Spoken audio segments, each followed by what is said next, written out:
निर्माण का विधि उतना ही एमपी है जैसे अमोनिया निर्माण का विधि है, जैसे नाइट्रिक अम्ल निर्माण का विधि है। हर साल क्या होता है, जो अमोनिया निर्माण का विधि है वो आता है, ये तो नाइट्रिक अम्ल निर्माण का कौन सा, ओस्टवाल्ड विधि, वो आता है। क्वेश्चन 3 नंबर का ही आएगा इस चैप्टर से, पी ब्लॉक से, हाईएस्ट 3 नंबर और एक 2 नंबर, यानी 3 नंबर का शायद 2 ठोक है और एक 2 नंबर का, टोटल 8 नंबर का आता है। ठीक है, तो 3 नंबर के क्वेश्चन में या तो कौन सा आएगा तुम्हारा, ओस्टवाल्ड आ सकता है, या तो हैबर आ सकता है, या तो फिर ये संपर्क विधि। ध्यान से समझो, H2SO4 का मुख्यतः निर्माण का 2 विधि है, एक है संपर्क विधि और दूसरा है हमारा कौन सा जी, शीश कक्ष विधि। क्या, शीश कक्ष विधि। शीश कक्ष विधि तुम्हारे सिलेबस से हट गया है, हमको केवल पढ़ना किसके बारे में, संपर्क विधि। ठीक है, H2SO4 जिसको हम लोग क्या बोलते हैं, रसायनों का राजा, क्या बोलते हैं, रसायनों का राजा। ठीक है ना, इसके बारे में पढ़ना है भाई। तो H2SO4 निर्माण का सबसे पहले पढ़ रहे हैं हम लोग संपर्क विधि। संपर्क विधि में होता क्या है, ठीक है ना, संपर्क विधि एक प्रकार का औद्योगिक विधि है, ठीक है ना, उद्योगों में इसका उपयोग किया जाता है। इसमें ये जो संपर्क विधि है वो मुख्यतः काम करता है ली-सातेलिए के सिद्धांत पर। ठीक है, किसके सिद्धांत पर, ली-सातेलिए का सिद्धांत। ली-सातेलिए का सिद्धांत क्या बोलता है कि मान लो कोई प्रक्रम ऊष्माक्षेपी है, कैसा प्रक्रम है, ऊष्माक्षेपी, यानी ऊष्मा क्या होता है, उसमें उत्सर्जित होता है। ठीक है ना, तो ताप का आवश्यकता होगा कम और दाब का आवश्यकता होगा ज्यादा। क्लियर है ना, तो ऊष्माक्षेपी प्रक्रम होता है H2SO4 का निर्माण भी बिल्कुल किसकी तरह, अमोनिया निर्माण की तरह। ठीक है, अमोनिया निर्माण का भी वही है ना। ठीक है, तो इसमें क्या होगा, ऊष्माक्षेपी प्रक्रम होता है H2SO4 का, इस कारण ली-सातेलिए के नियम के अनुसार काम करेगा। ठीक है, और दाब क्या चाहिए, उच्च, और ताप क्या चाहिए, निम्न। दाब कितना रहेगा, 1.5 से 2 ATM ना, 1.5 से लेकर के कितना, 2 ATM। नॉर्मली वायुमंडल का दाब कितना है, 1, उसका जस्ट 2 गुना। ठीक है ना, और दूसरा जो टेम्परेचर है 723 केल्विन, 723 केल्विन। ठीक है, 723 केल्विन है तो सेंटीग्रेड निकालना है मान लो। ठीक है ना, तो 273 घटा दो, कितना, 273 जीरो, और ये कितना, 12 में 7 गया कितना, 5। ठीक है, 6 में 2 गया 4, 450 डिग्री सेंटीग्रेड। टेम्परेचर कम है अपेक्षाकृत, 100 डिग्री सेंटीग्रेड तो नॉर्मल है ना। ठीक है, लगभग, तो 100 का बस कितना गुना, लगभग 5 गुना, लगभग 5 गुना, ये 4.5 गुना ऐसा समथिंग। ठीक है, तो उतना ज़्यादा टेम्परेचर है क्या, नहीं, लेकिन दाब जस्ट क्या है, वायुमंडल का डबल है। क्लियर है। अच्छा, याद रखना, इस प्रक्रम में उत्प्रेरक के रूप में हम लोग यूज करेंगे V2O5, वेनेडियम पेंटाऑक्साइड। क्या बोलते हैं इसको, vanadium pentoxide, V2O5, vanadium pentoxide.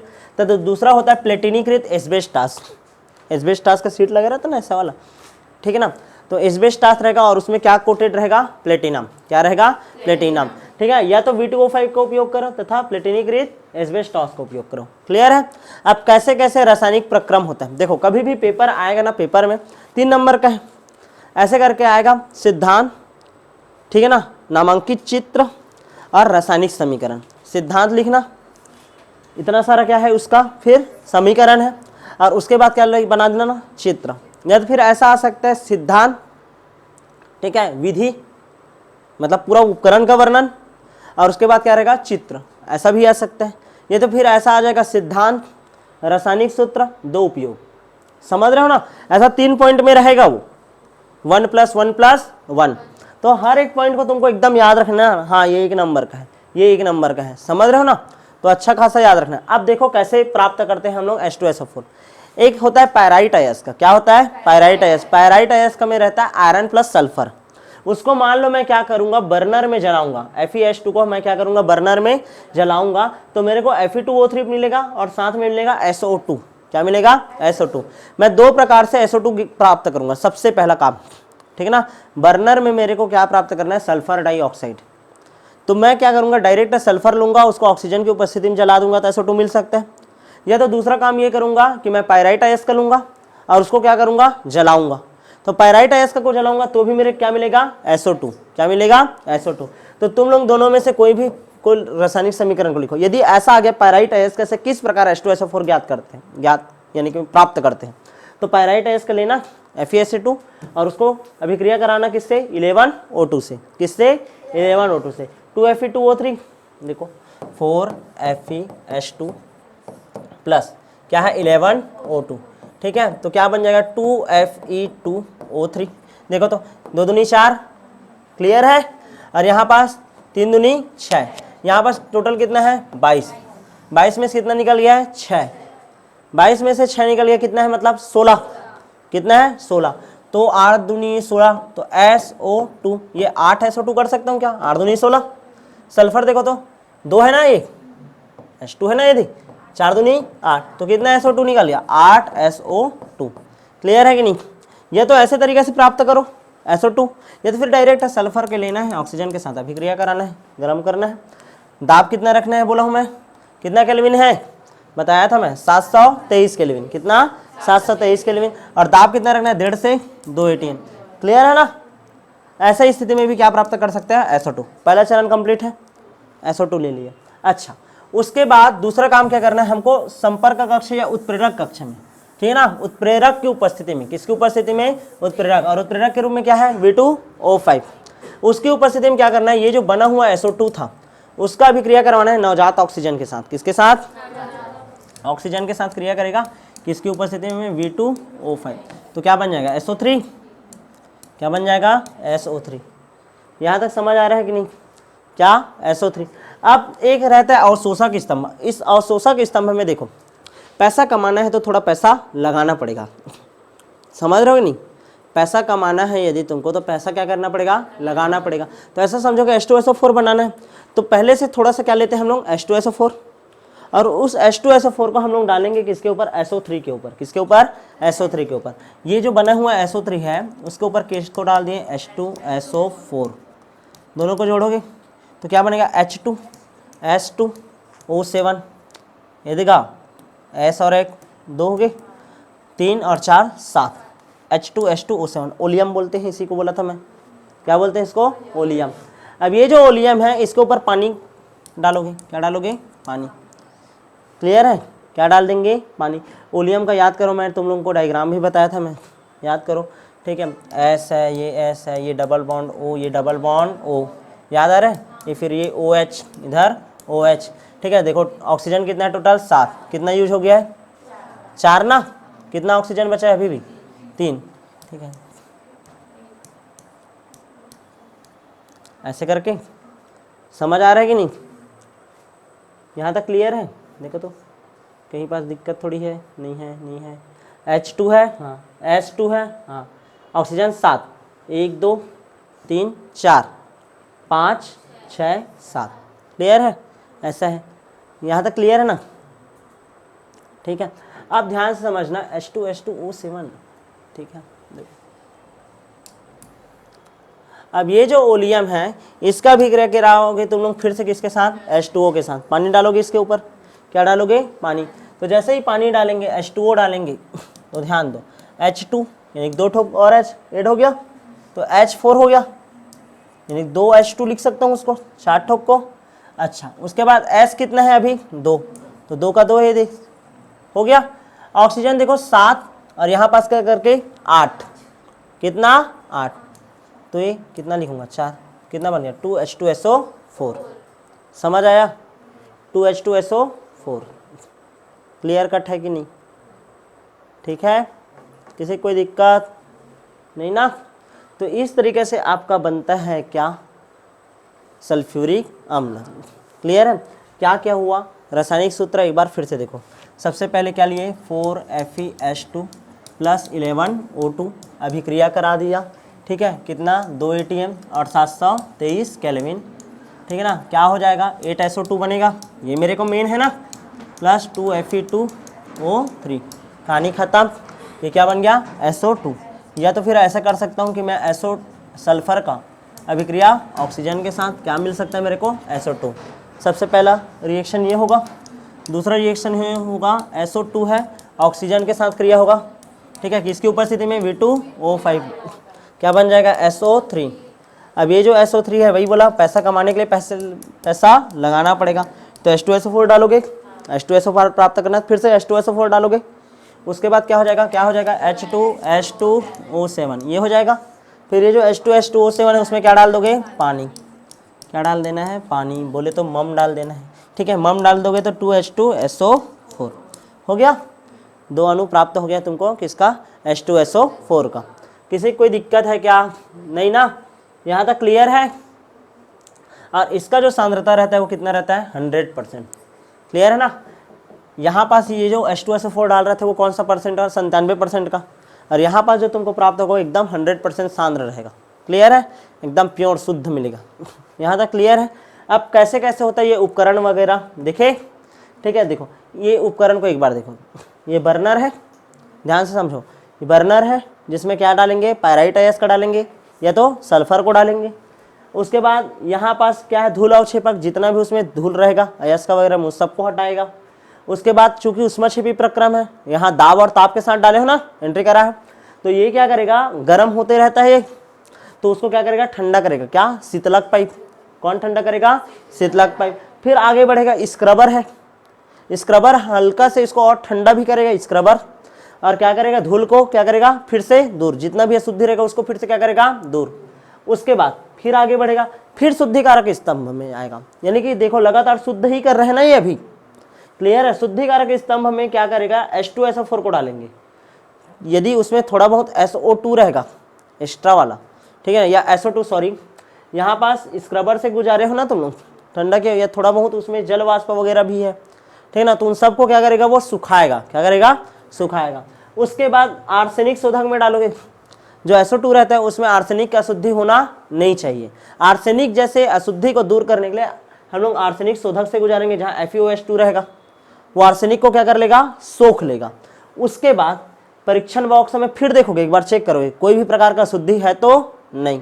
उसके बाद ही SO2 को यहाँ भेजोगे, यानी कि यहाँ पास सिर्फ SO2 बना है ना, वो लगातार क्या करते गए, उसको साफ करते गए हैं। क्या करते गए हैं, साफ, कि किसी भी प्रकार का अशुद्धि उसमें उपस्थित ना रहे। उसके बाद इस SO2 को ऑक्सीकरण कक्ष में लाएंगे, या इसी क्या बोलते हैं, उत्प्रेरक कक्ष। क्या बोलेंगे, यहाँ V2O5 का उपस्थिति रहेगा, और ये किस में कन्वर्ट हो जाएगा, SO3 में।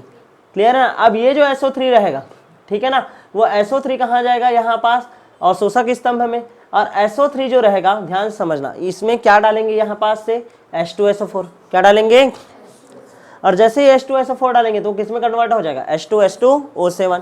इसको हम लोग इकट्ठा करेंगे और इसमें क्या मिलाएंगे, फिर से पानी। क्लियर है ना, क्या मिला देंगे, पानी, और पानी मिलाएंगे तो फिर से क्या प्राप्त हो जाएगा हमको, H2SO4। अब ये पूरा एक एक के बारे में पढ़ते हैं ना, डील, ठीक है ना। ध्यान से देखो, सबसे पहला होता है गंधक या पायराइड बर्नर। गंधक बोलते हैं किसको, सल्फर को, ठीक है ना।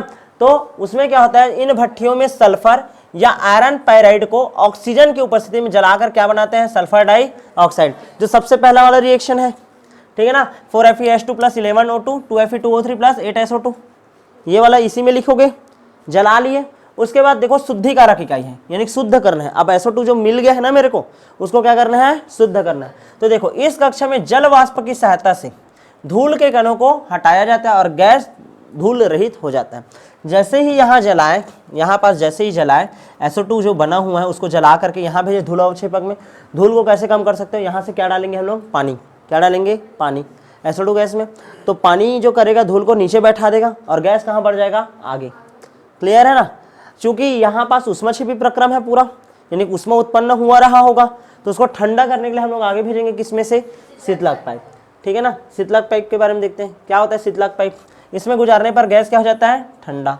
उसके बाद आता है स्क्रबर, शीशे का एक स्तंभ है जिसमें से ठंडा पानी फव्वारे के रूप में निकलते रहता है। यह शीतलक पाइप से आने वाली गैसों को फिर से धो देता है, जिससे इसमें मिली अशुद्धियाँ क्या हो जाएगी, अलग। पहले धूल अवक्षेपक से धूल को हटाए, शीतलक पाइप में क्या किए, ठंडा किए। उसके बाद स्क्रबर में फिर से साफ किए हैं। क्लियर है। उसके बाद देखो शुद्धिकारक स्तंभ, नेक्स्ट इस भाग में सांद्र H2SO4 की सहायता से स्क्रबर कक्ष में आने वाली गैसों को सुखाया जाता है। अब जो SO2 गैस आ रहा है, चूंकि धोए हो बार बार उसको, तो सुखाना भी तो है ना उसको, तो उसको क्या किया जाएगा, सुखाया जाएगा। किसकी सहायता से, H2SO4। क्योंकि H2SO4 होता है निर्जलीकारक। क्या होता है, सामने वाले का जल को क्या कर लेता है, खींच लेता है। क्लियर है। तो SO2 से वो किसको खींच लेगा, पानी को, थोड़ा बहुत जो पानी रहेगा, गैस अब क्या हो जाएगा, सूखा हो जाएगा। उसके बाद आर्सेनिक उत्प्रेरक कक्ष में भेजेंगे। यहाँ क्या होगा, FeOH रहेगा। क्या रहेगा, FeOH, आर्सेनिक कक्ष। ये दे बताया था ना, ये यहाँ पास से निकाल लिए, ठीक है ना। देखो धूल अवक्षेपक से धूल को हटाए, शीतलक में क्या किए, ठंडा किए। उसके बाद यहाँ अशुद्धि दूर किए, कहाँ पास, स्क्रबर में। उसके बाद शुद्धिकारक स्तंभ में भेज करके SO2 को क्या कर दिए, सुखा दिए। क्या कर दिए, सुखा दिए। क्लियर है। सुखाने के बाद आर्सेनिक शोधक में भेजे, वहां उसका पूरी तरीके से क्या कर दिए, शोधन कर दिए। ठीक है, आर्सेनिक को हटाए हैं, मतलब किसको हटाएं, आर्सेनिक। क्लियर है ना। इस भाग में ट्राई टावर से आने वाले गैसों के मिश्रण में आर्सेनिक की अशुद्धि हो तो उसमें FeOH ट्वाइस मिला देते हैं, जो कि उसको क्या कर लेता है, सोख लेता है। क्लियर है ना। आर्सेनिक उत्प्रेरक को, आर्सेनिक जो रहता है उसको हटाना क्यों जरूरी है, ध्यान से समझो। आर्सेनिक जो V2O5 है ना, आगे कक्षा में, उसको क्या कर सकता है, खराब कर सकता है, या उसकी क्रियाशीलता क्या कर सकता है, कम कर सकता है। इस कारण आर्सेनिक को हटाना क्या रहता है, जरूरी। क्लियर है ना। तो क्रियाशीलता नष्ट कर सकता है, इस कारण इसका हटाना क्या रहता है, जरूरी रहता है। यहाँ तक क्लियर है। उसके बाद देखो परीक्षण वाष्प। इस भाग में यह देखा जाता है कि आने वाले गैसों के मिश्रण में कोई अशुद्धि तो नहीं है। यदि अशुद्धि उपस्थिति हो तो पुनः शोधक से गुजारा जाएगा। अब ये जो छोटू सा पॉइंट है ना, ये परीक्षण वाष्प, ठीक है ना, यहाँ पास चेक करेंगे कि और कोई अशुद्धि बचा तो नहीं। यदि अशुद्धि रहेगा फिर से इसको इधर भेज देंगे, समझ रहे हो ना, फिर से भेज देंगे। लेकिन इतना सारा होने के बाद अशुद्धि रहने का चांस क्या रहता है, थोड़ा सा कम ही रहता है, लेकिन फिर भी जांच करना क्या है, जरूरी है। क्लियर है। अच्छा, अब ये हो गया परीक्षण बॉक्स से गुजारे। उसके बाद जो मेन कक्ष है सबसे ज्यादा, उत्प्रेरकीय कक्ष या संपर्क कक्ष, देखो ऐसा इस टाइप से ऐसा लगा हुआ है, इसको क्या बोलते हैं, संपर्क कक्ष। ये अलग से ही दिख रहा है, संपर्क कक्ष लोहे का बना हुआ बड़ा कक्ष होता है, जिसके अंदर लोहे के बने कई नल रखे होते हैं, ठीक है ना, तथा इसके अंदर प्लेटिनीकृत एस्बेस्टास या V2O5 उत्प्रेरक भरा होता है। ये लोहे का बना हुआ रहता है, ये देख, और इसके अंदर क्या रहेगा, एस्बेस्टॉस रहेगा। क्या रहेगा, या तो फिर क्या रहेगा, V2O5 वेनेडियम पेंटाऑक्साइड। क्लियर है ना। परीक्षण कक्ष से आने वाला जो भी गैस है वो उत्प्रेरक कक्ष से निकलने वाला, यहां से निकलने वाला किसके साथ, ऑक्सीजन के साथ, किसके साथ, ऑक्सीजन के साथ क्रिया करेगा। और क्रिया करके, ठीक है ना, SO2 के साथ क्रिया करके क्या बनाएगा, SO3। क्या बनाएगा, SO3। क्लियर है, समझ आया कि नहीं, क्या बन गया, SO3। अरे रिएक्शन पूरा याद करवाए हूं ना अभी। ये देखो SO2 है, उत्प्रेरक कक्ष में गया, V2O5 है, ऑक्सीजन के साथ क्रिया किया और क्या बना दिया, SO3। क्या बना दिया, SO3। क्लियर है। अब ये बन गया है तुम्हारा क्या, SO3। अब ये जो SO3 रहता है वो अवशोषक स्तंभ में जाएगा। कहाँ जाएगा, और ऊपर से गिरते रहेगा क्या, H2SO4, उसको अवशोषित करेगा, ठीक है, और क्या बना देगा, H2H2O7, जिसको बोलते हैं ओलियम। क्या बोलते हैं, क्लियर ना। अब ये जो ओलियम रहता है इसमें मान लो मैं क्या मिला दूं, जल। क्या मिला दे, जल। तो ये कन्वर्ट हो जाएगा किसमें, 100% सांद्रता वाले H2SO4 में। क्लियर है, एकदम सरल है भाई, ठीक है। रासायनिक समीकरण याद रखना, डायग्राम 2 बार बनाना, सब क्लियर हो जाएगा, ठीक है। चलो एक बार रासायनिक समीकरण देखो और खुद से फिर बनाना अभी तुरंत, ठीक है। रासायनिक समीकरण 2 मिनट देख लो, फिर मैं इसको हटाऊंगा और तुम लोग अपने से बनाना, कॉपी पेन निकालो। चलो ध्यान से सुनना जी, हम लोग देख रहे हैं H2SO4 के गुण। सबसे पहले पढ़ेंगे भौतिक गुण। भौतिक गुण में सबसे पहला गुण होता है, क्या होता है, ये निर्जलीकारक, मतलब जल को क्या कर लेता है, सोख लेता है। अभी देखे थे किस तरीके से जल को सोखने का भी काम कर रहा था SO2 जब बना था तो, ठीक है। अच्छा, दूसरा देखो प्रबल अम्ल होता है, प्रबल ऑक्सीकारक होता है। प्रबल ऑक्सीकारक होता है मतलब इसका खुद का क्या होता है, अपचयन। क्या होता है, अपचयन। अच्छा, H2SO4 के मध्य हाइड्रोजन बंध पाया जाता है। H2SO4 का स्ट्रक्चर देखो तो जी, H double bond O OH OH H2S, या एक ठक ऑक्सीजन कहाँ खींचता जी, अच्छा रुको ना, 4 है ना, ठीक है, रुको रुको रुको, हम लोग क्या करते हैं, 1 बॉन्ड 2 बॉन्ड 3 4, इसको ऐसे करते हैं, रुको, ये O और H, 1 2 3 4 5 6, हाँ ठीक, इस तरीके से रहता है। क्लियर है। ये हो गया कहानी किसका, H2SO4 का। H2SO4 SO4 2 1 मिनट रुकना ना, SO4 2 है सल्फर। सल्फर कितना होता है, 6 6 धन 2 8, 8/2 4, 4 मतलब sp3 संकरण। sp3 संकरण मतलब चतुष्फलकी, चतुष्फलकी बना है, ठीक, ऐसे रहता है। क्लियर है। क्या है, संकरण देखना पड़ेगा ना, H2SO4 है, H2SO4 टूटेगा कैसे, SO4 2 और 2H प्लस में, SO4 2 का फिर तुम लोग क्या निकालोगे, संकरण। संकरण निकालोगे तो हाफ वाला होता है ना फॉर्मूला, ठीक है। ये केंद्रीय परमाणु है, केंद्रीय परमाणु का क्या लेते हैं, संयोजी इलेक्ट्रॉन, ठीक है। 16 होता है, 2 8 6, तो 6 धन 2 8, 8/2 कितना आएगा, 4। बताया था ना मैं, संकरण बताया था, तो आयन का संकरण निकालते हैं, तो उसके आधार पर इसको जमाया, तो इस टाइप से स्ट्रक्चर रहता है किसका, H2SO4 का, ठीक है। अब यहाँ पास देखो ये हाइड्रोजन है वो प्रबल विद्युत ऋणात्मक तत्व के साथ जुड़ा है। सेम टू सेम एक और H2SO4 मान लो मैं बनाऊं तो, समझ रहे हो कि नहीं, ये ऐसा टाइप से। तो ये भी किसके साथ जुड़ा है, प्रबल विद्युत ऋणात्मक तत्व के साथ। तो जब हाइड्रोजन किसी प्रबल विद्युत ऋणात्मक तत्व के साथ जुड़ा होता है, जब हाइड्रोजन किसी प्रबल विद्युत ऋणात्मक तत्व के साथ जुड़ा होता है तो अपने समीप स्थित किसी अन्य हाइड्रोजन के साथ क्या बनाए, वो बंध बनाए, या प्रबल विद्युत ऋणात्मक तत्व के साथ क्या बनाए, सॉरी बंध बनाए। तो उसको हम लोग क्या बोलते हैं, हाइड्रोजन बंध। क्या बोलते हैं, हाइड्रोजन बंध। क्लियर है, तो देख लेना उसको। अच्छा, उसके बाद देखो नेक्स्ट रासायनिक गुण देखते हैं। भौतिक गुण हो गया, रासायनिक गुण। रासायनिक गुण में सबसे पहला रासायनिक गुण है अम्लीय सामर्थ्य। ठीक है, प्रबल अम्ल होता है, बोला मैं H2SO4 है वो जब टूटता है, ठीक है ना, तो कैसे काम करता है, ध्यान से सुनना। H2SO4 दो भाग में टूटता है, पहले तो H plus plus HSO4 minus, फिर ये और अच्छे से टूटेगा तो क्या हो जाएगा 2H प्लस, ये H भी निकल गया तो प्लस SO4 2 माइनस, क्या हो जाएगा 2 माइनस SO4 2 माइनस। तो ये वाला जो HSO4 माइनस है ना, ये वाला HSO4 माइनस, ये होता है उभयधर्मी, मतलब ये अम्ल की भांति भी व्यवहार करेगा और क्षार की भी भांति व्यवहार करेगा। क्लियर है कि नहीं, ये है तुम्हारा क्या, प्रबल अम्ल। H2SO4 क्या है, प्रबल अम्ल, और ये क्या हो गया, उभयधर्मी। और ये सल्फेट आयन बस है, वो किसकी भांति व्यवहार करेगा, क्षार की भांति। किसकी भांति, क्षार की भांति। समझ आया कि नहीं, ठीक है। नेक्स्ट देखो C12H22O11 किसका सूत्र है, C12H22O11, ठीक है, किसका, सुक्रोज। ठीक है ना, तो ध्यान से समझना सुक्रोज में जब H2SO4 मिलाओगे, यानी कि अम्ल मिलाओगे, क्या मिलाओगे, अम्ल, तो कार्बन निकलेगा और H2O, हमेशा याद रखना। ग्लूकोज में भी तुम लोग H2SO4 डालो, जला देंगे ना उसको H2SO4, तो कार्बन निकलेगा और H2O। अच्छा, HCOOH, इसको कैसे लिख सकता हूँ मैं, H carbon double bond O इधर OH, ऐसे लिख सकता हूँ ना। इसको बोलते हैं हम लोग फार्मिक अम्ल। क्या बोलते हैं, HCOOH मेथेनोइक, या फिर इसी को बोलते हैं क्या, फार्मिक अम्ल। क्या बोलते हैं, फार्मिक अम्ल। तो ये जो फार्मिक अम्ल है उसमें भी मैं मान लो H2SO4 डालूं, क्या डालूं, H2O4, तो यहाँ कार्बन ना निकल कर क्या निकलेगा, कार्बन मोनोऑक्साइड। क्या निकलेगा, यहाँ तक समझ आया, क्लियर है कि नहीं, ठीक है। अच्छा, दूसरा देखो COOH,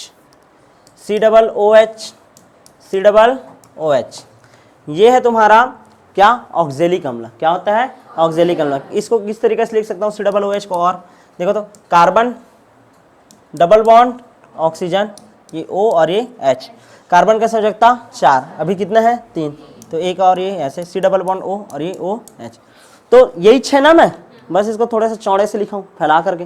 क्लियर है ना, एकदम चौड़े से, ठीक है, COOH। अब यानी कि ऑक्जेलिक अम्ल में हम लोग क्या डाल दिए, H2SO4, क्या डाले, H2SO4, फिर क्या बनेगा, कार्बन मोनोऑक्साइड। लेकिन अब कार्बन मोनोऑक्साइड के साथ और क्या उत्पन्न होगा, कार्बन डाइऑक्साइड। क्लियर है ना, मतलब जलने वाला ही काम है ये। कार्बनिक यौगिकों में जब तुम डाल रहे हो इसको, तो उसको क्या कर रहा है, जला रहा है, या तो कार्बन निकाल रहा है, या कार्बन मोनोऑक्साइड, या कार्बन डाइऑक्साइड। यहाँ तक क्लियर है। अच्छा, Na के साथ मतलब सोडियम के साथ जब H2SO4 क्रिया करता है, ठीक है, सोडियम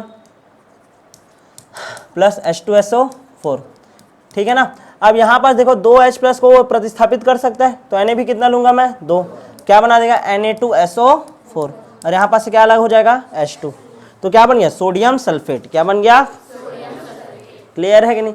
अच्छा, मान लो फास्फोरेट के फास्फोरस के साथ क्रिया किया H2SO4, तो ये बना देता है H3PO3। क्या बनाता है, H3PO3। क्लियर है, क्या बना देगा, H3PO3। क्लियर है, इसके बारे में भी पढ़े थे ना, ठीक है। चलो आगे बढ़ जाए। अब नेक्स्ट है H2SO4 निर्माण की शीर्ष कक्ष विधि। इसको तुमको खुद से पढ़ना है, एक बार ट्राई करना, नहीं समझ आया तो मेरे को बताना। वैसे आएगा नहीं, मैं 2 साल 3 साल का देखा हूँ तो शीर्ष कक्ष नहीं आया। 2016, 17, 18 जब सिलेबस चेंज नहीं हुआ था तब आता था ये, अब हट गया है। तो हमारे बुक में प्रबोध में ना छोटा सा वो जो लास्ट में इन्हें भी पढ़े करके दिया रहता है ना, ठीक है, जो अलग कलर में रहता है, हाँ उसमें दिया है शीर्ष कक्ष विधि। एक बार उससे देख लेना, और समझ नहीं आएगा तो बताना, एक बार पढ़ना अपने से, ठीक है। वही टाइम पास है, वैसी चीज़ बनाना है, ठीक है। शीर्ष कक्ष विधि का एकदम देख लो भाई, डायग्राम है एकदम मस्त। टाइम मिलेगा तो मैं ज़रूर बताऊंगा। देखो ये देखो शीर्ष कक्ष विधि, ठीक है। हाँ एक ही बार में डर गए यार।